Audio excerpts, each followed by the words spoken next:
लेकर आए हैं एक और कहानी विक्रम बेताल की कि किसकी स्त्री। यमुना के किनारे धर्म स्थान नामक एक नगर था। उस नगर में गणाधिपि नामक का राजा राज करता था। उसी में केशव नाम का एक ब्राह्मण भी रहता था। ब्राह्मण यमुना के तीर पर जप तप करता था।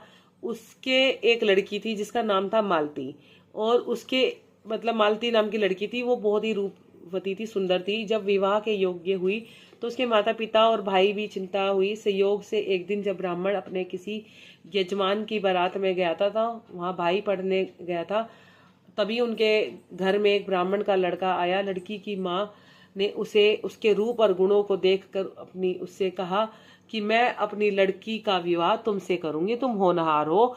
और उधर ब्राह्मण पिता को भी एक दूसरा लड़का मिल गया, और उसने उस लड़के को भी यह वचन दे दिया कि उधर ब्राह्मण का लड़का जहाँ पढ़ने गया था वहां भी उसने किसी को वचन दे दिया। तीनों जनों ने, माँ ने, बेटे ने और पिता ने अपनी एक बेटी के लिए लड़का फिक्स कर लिया शादी के लिए।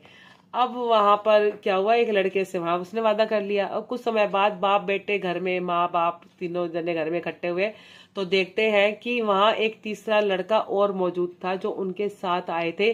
अब क्या था, ब्राह्मण, उसका लड़का और ब्रह्माणी बड़े सोच में पड़े।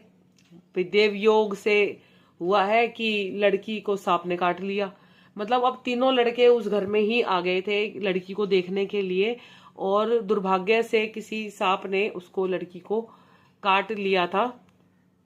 तो उसके बाप भाई और तीनों लड़के बड़ी भाग दौड़ में गए, जहर झाड़ने वाले को बुलाया पर कोई नतीजा नहीं निकला। सब अपनी अपनी करके चले गए। दुखी होकर वह लड़की को शमशान में ले गए क्रियाक्रम करने के लिए। तीनों लड़कों में से एक ने तो हड्डियां चुन ली और फकीर बन गया, जंगल में चला गया। दूसरे ने राख की गठरी बांध ली और वह झोपड़ी डालकर रहने लगा। तीसरा योगी होकर देश देश घूमने लगा। एक दिन की बात है, वहां तीसरा लड़का घूमते घूमते किसी नगर में पहुंचा। एक ब्राह्मणी के घर में भोजन करने लगा। जैसे ही उस घर की ब्राह्मणी उसे भोजन परोसने आई तो उसने, छोटे लड़के ने उसका आंचल पकड़ लिया। ब्राह्मणी से अपना आंचल छुड़ाता नहीं था। ब्राह्मणी को बड़ा गुस्सा आया। उसने अपने लड़के को छिड़का, मारा पीटा। वहीं पर न मानता तो ब्राह्मणी ने उसे उठाकर जलते चूल्हे में पटक दिया।